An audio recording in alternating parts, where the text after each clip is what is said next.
Hello, everybody. Welcome to another episode of Marketing 101. This week, we're going over generating leads. Let's talk about leads versus new clients.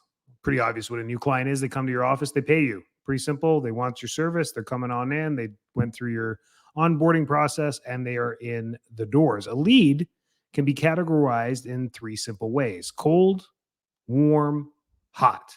That's it. A cold lead is the ones that we don't like. They're the ones we have to work hard for, and they're the ones that we need automations and simplicity to help nurture that type of lead. They can become great leads, and the leads that we get from all of our efforts are worth all of our time. We just want to try and make cold leads warm. We want to try and make sure our offers are generated around people who are interested in the products and services that we have, and that they come in warm and not cold. But all three categories are great. So let's talk about generating leads. One of the topics that comes up a lot when we're creating ads, especially online, is, do I use a landing page or do I use a form? And when we're generating leads, it all depends on the tools that we have and the products that we're advertising. It all depends on the two of those things. So when we're going to use a form, which I'm a big fan of because it helps with the cold leads, especially, and the warm leads. When we have a form, the form system on a Facebook ad, if you know what I'm talking about, stay with me here. If you don't, just listen and try and learn a couple tips from this podcast, because it's going to help escalate your knowledge base in advertising on Facebook and Instagram and help you elevate your practice as well in the content that you create. And I'll get to that in a second, but listen in. So if you know what I'm talking about so far between a form and a landing page, it's when you create a campaign in your Facebook ad manager and you pick traffic, lead, or conversion. Underneath the lead campaign, you'll see instant forms and other things as options. You can still use your own landing pages in there, but under the lead, its algorithm is made to generate as many people as they can to your form, to put eyes on your ad. That's the whole point of advertising, is we want to use the algorithms or the traffic campaigns that help get as many eyes as possible, because we can target on our Facebook ad manager demographic, radius, age, men, women. You can choose who you want. So when you're narrowing it into that, the next step is to show it to as many people in your target audience as possible. If we don't hit those goals, what ends up happening is we have too narrow of a demographic, which now Facebook Ad Manager shows you, and your ad spend won't be optimized for that. I hope that makes sense. So when we use the form, the whole point of a form is like, listen, I'm going to create some ads to promote my office. And what I'm going to do is I'm going to put out this offer. I already know everything about good ad copy. I know everything about good video and pictures. I'm going to use what I know. I'm going to put it out there, and I'm going to put a captivating offer in there. And the offer can be your normal adjustment or your normal exam price. You don't even have to discount that. It helps when you do to generate more cold leads. So if you're building right now and growing, cold leads are a good thing. If you're scaling, you don't have time for cold leads. You need warm and hot leads to help scale your business. So you need to know where you're at. Many people are in growth mode, so cold, warm, and hot are all welcome. So using your form is how you're going to generate leads. So we have to have a good ad first, and that's where we test and repeat and edit and fix the ads. At that point, the form that I like is because it reduces the friction to transaction. As soon as the ad is there, they see something they like, they're like, you know what, I do need a chiropractor, I do need acupuncture, whatever it is. They click on the ad and a form pops up. And the form's very simple. It asks a few questions. Hey, here's the offer that you just clicked on. Enter your name, phone number, and email for more information. They do that.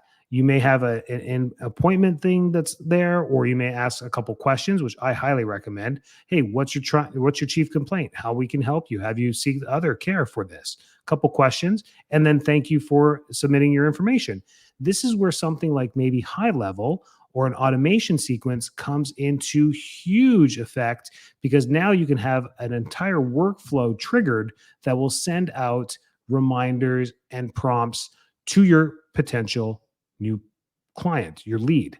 So SMS texts can happen, emails can happen. You can be internally notified. Your staff can be internally notified through your own texts and emails directly to your front desk or to your phone, which keeps you on top of all this.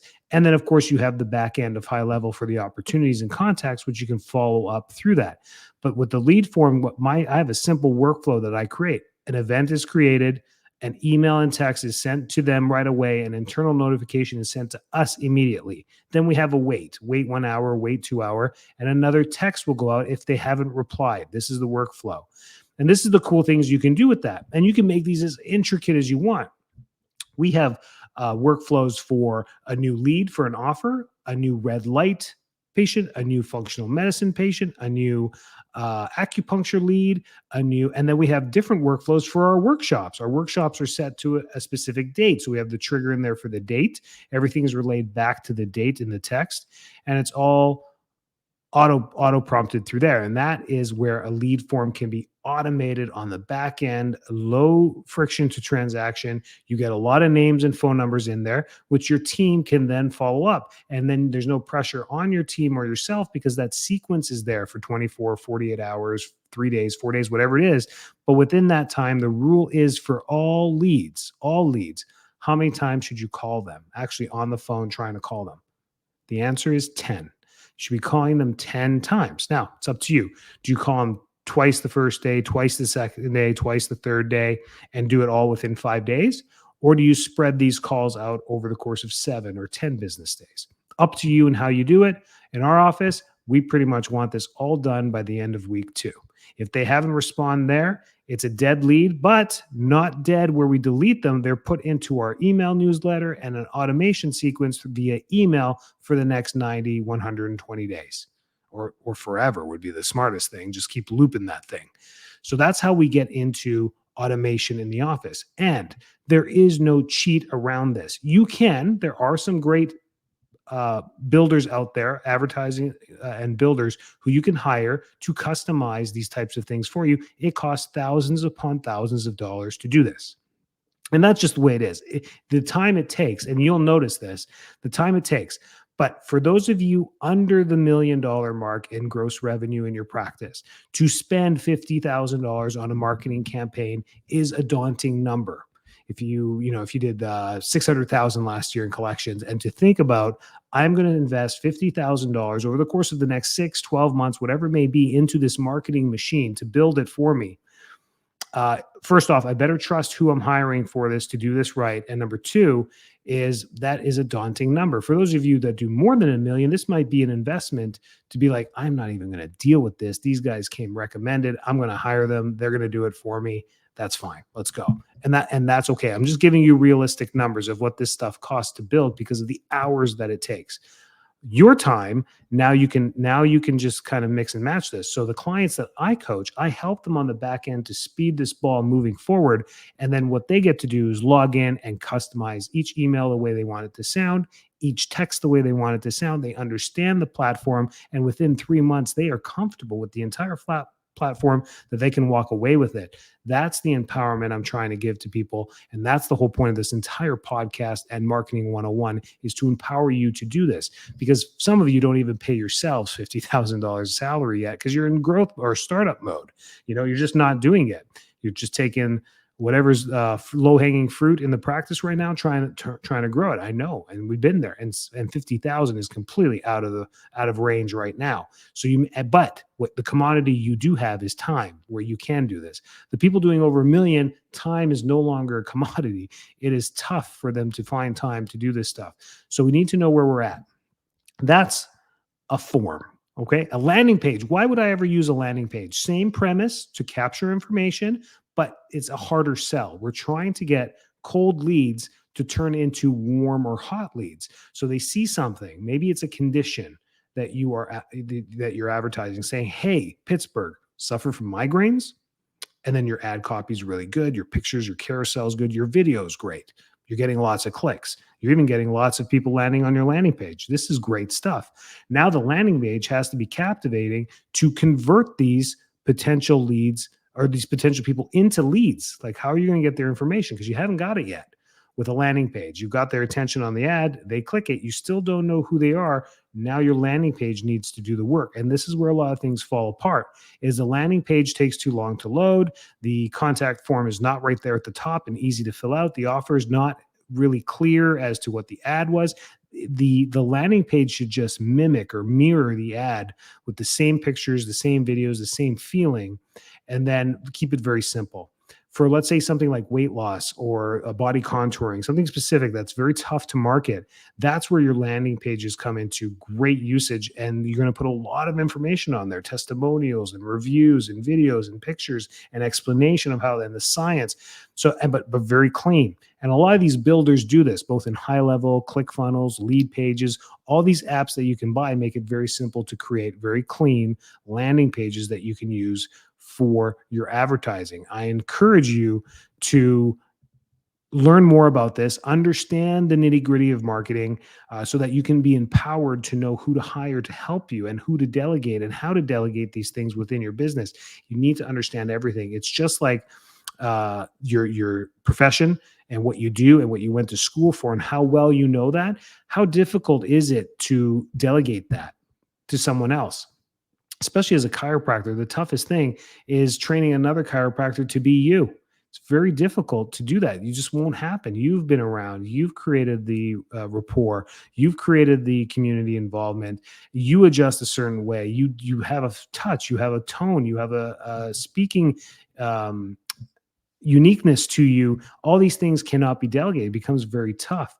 But when it comes to something like automation and tech, very easy to go there, but you need to know the background of what you do. So in forms versus landing pages, either way, the gist of this podcast is get out there and market and try. If you're not getting clicks, you're not getting traffic, it's the offer. Change the offer, change the pictures, change it all. If it's a workshop that you're not getting anyone to, again, it's the information on the workshop that's not intriguing enough. I did my other podcast. We were talking about living to 100 versus manipulating your DNA and biohacking your way to 100. Unfortunately, it's the later that's going to grab more attention than chiropractic care can help you live to 100 workshop versus biohack your DNA to live past 100. I bet you're going to get more attention to that ad. But these little gimmicks that we use in marketing is used across all industries. Don't be shy to do that. Be bold in what you truly know and believe and are certain about, because that's what's driving your business. That's what's driving people to you, is that certainty. So be bold. I'm gonna use this for the next few months about being bold, and our podcasts moving forward are going to be about how to be louder, how to be bolder, how to be prouder of what you are doing. Because I feel like the last decade has really been a contraction and a suppression, not just on our profession, but on everybody, to be quiet, because you're not appealing to the masses. And you don't have to appeal to the masses. You have to appeal to your people who you can serve and help. So don't worry about what people think about you. Do what it is that's in your heart, and everything will work out.